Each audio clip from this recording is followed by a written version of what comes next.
Empty நேயர்களுக்கு வணக்கம். இப்போது நாம் பார்க்க போவது நிறம் மாறும் உலகில் படத்தின் திரை விமர்சனம்.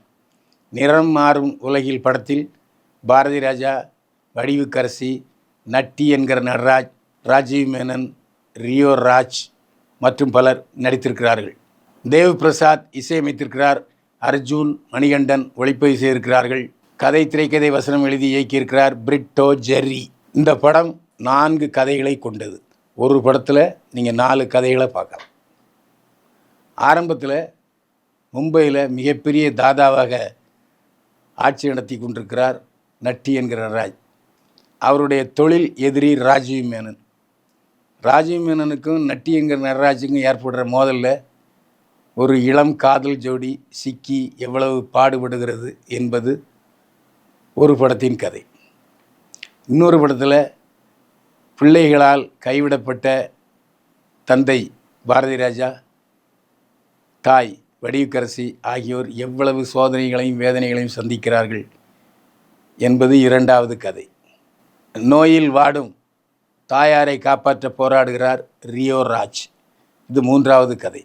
சாண்டி தாய்க்கும் மனைவிக்கும் இடையில் ஊசலாடுகிறார். தாயா தாரமா, யாரை நேசிப்பது, யாருடன் வாழ்வது என்று பரிதாபப்பட்டு வாழ்ந்து கொண்டிருக்கிறார் சாண்டி. இது 4வது கதை.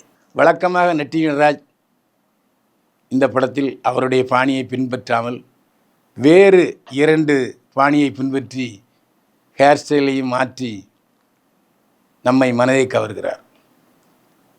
நட்டி நடராஜ் நீண்ட இடைவெளிக்கு பிறகு தன்னுடைய நடிப்பின் பாணியை மாற்றிக்கொண்டு நம்முடைய மனதை தொடுகிறார் என்றால் பாராட்டித்தான் ஆக வேண்டும்.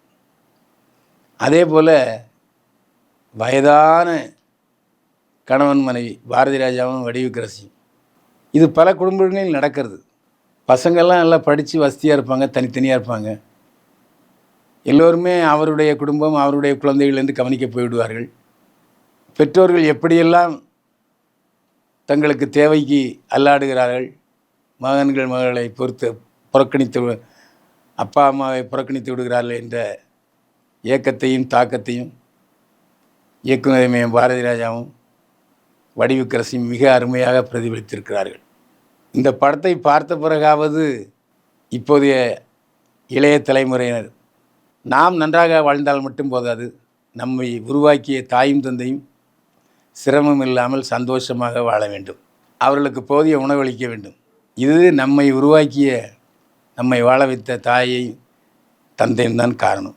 எனவே தாய் தந்தையை காப்பாற்ற வேண்டும் என்ற விழிப்புணர்ச்சி இந்த படத்தை பார்த்த பிறகாவது பாடமாக சிலருக்கு எதிரொலிக்கலாம்.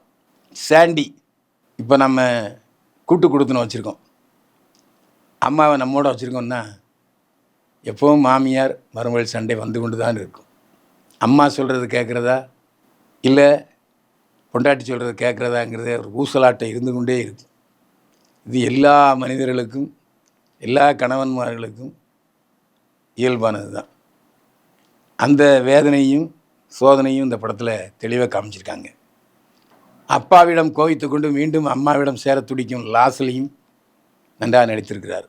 சாண்டி எங்கு எப்படி ஒர்க் அவுட் செய்தாரோ தெரியவில்லை, மிக அழகாக அந்த பாத்திரத்தில் நம்மை கவர்கிறார். சுரேஷ் மேனன் எப்போவுமே கௌதம் மேனன் மாதிரி அவரும் நடிக்க மாட்டார். அப்படியே மாடுலேஷன் இல்லாமல் வசனங்களை பேசுவார். ஆனாலும் அவர் ஜெய்ஜாண்டிக்கான அந்த உருவத்தில் நம்மை மிரட்டத்தான் செய்கிறார் சுரேஷ் மேனன். தேவ் பிரசாத் இசையில் ரங்கம்மா என்ற பாடல் மட்டும் நம்முடைய காதுகளில் ரிங்காரமிட்டபடி இருக்கிறது. ஒளிப்பதிவாளர் அர்ஜுன் மணி மிக சிரத்தையாக ஒளிப்பதிவு செய்திருக்கிறார். காட்சிகளுக்கு பங்கம் சேர்க்காமல் புகழ் சேர்த்திருக்கிறார். பிரிட்டோ ஜேபி ஒரே படத்தில் 4 படங்களை நம்மை, அதுவும் வெவ்வேறு ஜானர், வேறு வேறு அடிப்படை கொண்ட வித்தியாசமான கதைகளை படமாக்கியிருக்கிறார். நிறம் மாறும் உலகில் இந்த படத்தை பார்க்குறதுக்கு ரொம்ப பொறுமை வேணும்.